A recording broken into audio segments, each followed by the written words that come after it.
কাঁঠাল পাতার কোন ভাপা পিঠা দেখতেও যেরকম সুন্দর, খেতেও কিন্তু ভীষণ মজার, আর বানানোটা একেবারে সোজা। তো নমস্কার বন্ধুরা, আশা করি আপনারা সকলে অনেক ভালো আছেন। আজকে আমি বানাবো এই যে কাঁঠাল পাতার কোন ভাপা পিঠা। এটা তো ভাইরাল রেসিপি, একদম সবাই বানাচ্ছে ঘরে ঘরে। তো আমিও ভাবলাম আমিও বানাই, আমি কেন বাদ যাব। তো ঠান্ডা তো চলেই যাচ্ছে, তার জন্য আমিও বানাবো, কিন্তু আমি বানাবো একটু অন্য মডেলে। তো আপনারা শুরু থেকে শেষ অবধি দেখবেন, আশা করি আপনাদের ভালো লাগবে। তো কাঁঠাল কোন পিঠা বানানোর জন্য আমার লাগবে কাঁঠাল পাতা। তো আমাদের এখানে একটা ছোট্ট কাঁঠাল গাছ হয়েছে, সেখান থেকে আমি কাঁঠাল পাতা নিয়ে নিচ্ছি। আর নিচের গুলো তো ছোট ছোট, তাই আমি উপর থেকে নিয়ে নিচ্ছি, কিন্তু উপরে ধরতে পারছিলাম না, ওরা টুক করে একটা ঝাঁপ দিয়ে দিলাম। তারপরে এখান থেকে কয়েকটা কাঁঠাল পাতার ডাল আমি ছেড়ে নেব। তো এখান থেকে আমি বেশ কিছুটা ডাল ছেড়ে নিচ্ছি, কিন্তু আমার এতগুলো তো লাগবে না। তো বড় বড় কয়েকটা পাতা আমি রেখে আর বাদ বাকিগুলো ফেলে দেব।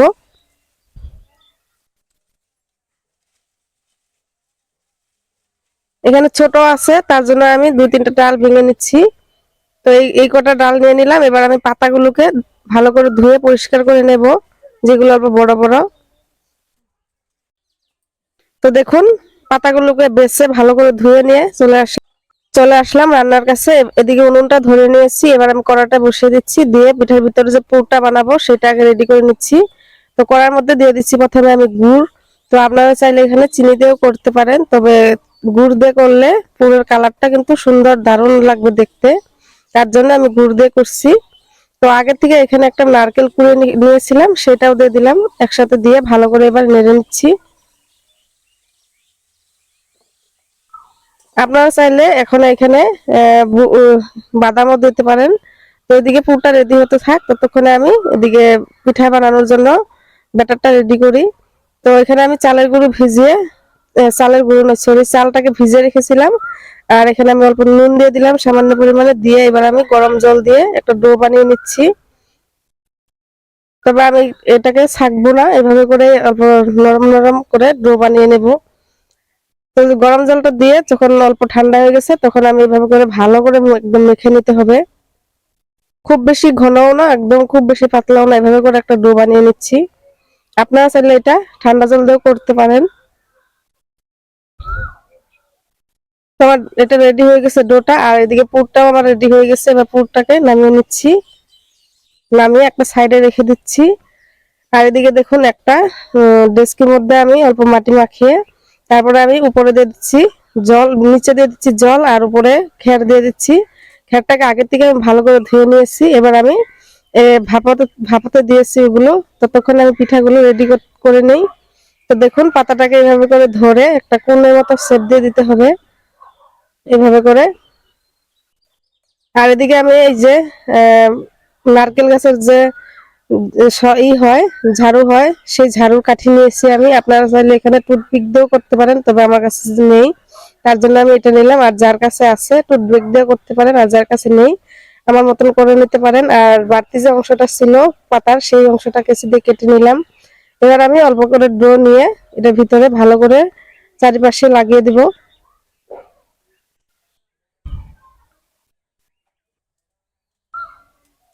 এভাবে করে বানালেও কিন্তু দারুণ লাগে খেতে, খুব অল্প সময়ে হয়ে যায়, কোনো ছাকাছাকির ভেজাল নেই। তো চারিপাশটা আমি এভাবে করে লাগিয়ে নিচ্ছি, নিয়ে মাঝখানে গর্ত করে নেব। নিয়ে তারপরে ওই যে আগের থেকে যে আমি বানিয়ে রেখেছিলাম সেই পুরটাকে দিয়ে দেবো মাঝখানে। তো এবার আমি 1 চামচ পুর নিয়ে ভালো করে ঠেসে ঠেসে ভিতরে দিয়ে দিচ্ছি, যাতে সম্পূর্ণ পিঠাটার মধ্যে পুরটা ঢুকে যায়। তারপরে উপরটা আমি এভাবে করে একটা অল্প করে ডো নিয়ে আবার চ্যাপটা করে দিলাম, দিয়ে উপরে দিয়ে দেবো, যাতে দেখতেও খুব সুন্দর লাগে। তবে আপনারা চাইলে উপর দিয়েও গুড় নারকেল দিতে পারেন। আমার কাছে এইভাবেই ভালো লাগছে দেখতে, তাই আমি এইভাবে করেই দিলাম। তো এইভাবে করে আমি সবগুলো পিঠে রেডি করে নিচ্ছি। দেখুন, দেখতেও কতটা সুন্দর লাগছে। তবে সবগুলো পিঠে রেডি করে নিয়েছি, দেখুন দেখতে কিন্তু এখনই ভীষণই ভালো লাগছে। আর দেখুন কতগুলো পুর বেশি হয়েছে, আর এদিকে আবার জলটা তো পুরো একদম ভাপ উঠে গেছে। তবে একটা একটা করে পিঠে এবার দিয়ে দিচ্ছি। তবে আপনারা চাইলে এখানে কাপড় উপরে বেঁধে নিয়েও করতে পারেন, বা এই যে ফুটো জাতীয় কিছু দিয়ে তারপর উপরেও পিঠাগুলো ভাপায় নিতে পারেন। তবে এভাবে করলেও কিন্তু বেশ ভালো লাগে, খেরের থেকে একটা সেন্ট আসে, সেটাও খুব ভালো লাগে। তো এভাবে করে আমি 10 থেকে 20 মিনিটের জন্য এভাবে চাপা দিয়ে দিয়ে ভাপিয়ে নিব পিঠাটা। তো এবার দেখলাম আমি হাফ সিদ্ধ হয়েছে, আবারও ঢেকে দিলাম। 10 থেকে 20 মিনিট ভাপিয়ে নিলে কিন্তু পিঠা একদম সুন্দরভাবে হয়ে যাবে। তো আমাদের পিঠে দেখুন রেডি একদম। এবার আমি একটা প্লেটের মধ্যে তুলে নিচ্ছি। তবে খেরের মধ্যে দেওয়ার জন্য কিন্তু কালারটা অল্প চেঞ্জ হয়ে গেছে, আমার লাল লাল হয়েছে। এটা যদি কাপড়ে বা উম, ওই যে ফুটো জাতীয় কিছুর মধ্যে করতাম তাহলে কিন্তু কালারটা চেঞ্জ হতো না। কিন্তু পিঠের সেন্টটা কিন্তু দারুণ এসছে।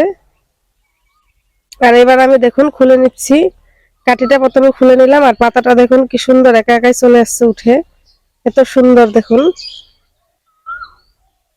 পুরো একদম আইসক্রিমের মতো লাগছে। এভাবে করে আমি সবগুলোকে খুলে নিচ্ছি পিঠে।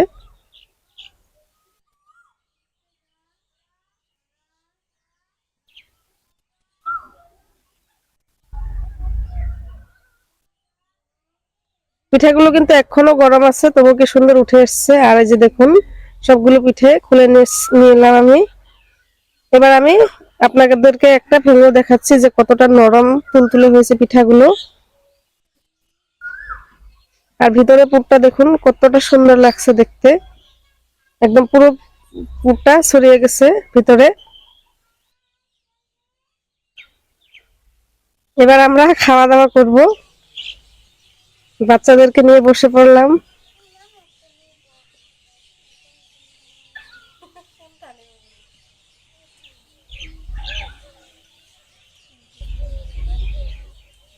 আর আমি ওই যে ভেঙে রেখেছিলাম পিঠাটা, সেই পিঠাটাই নিলাম।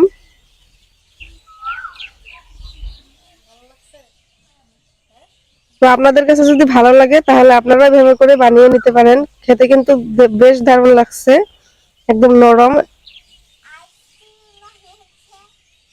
আর কে কোথা থেকে দেখছেন ভিডিওটা প্লিজ আমাকে জানাবেন কমেন্ট করে। ভালো লাগলে একবার হলে বাড়িতে বানিয়ে খেয়ে দেখবেন, আর হাতে যদি সময় থাকে তাহলে একটা করে শেয়ার করে দেবেন যাতে অন্যরাও দেখতে পারে। আর আমার মেয়ে তো বলছে এটা আইসক্রিমের মতো দেখতে লাগছে, খেতে ভীষণই ভালো লাগছে আমাদের।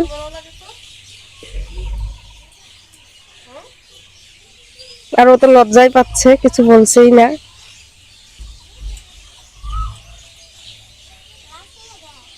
তো বন্ধুরা আপনাদের কাছে কিরকম লাগলো অবশ্যই জানাবেন। আজকে এখানেই রাখছি, সবাই ভালো থাকবেন, সুস্থ থাকবেন।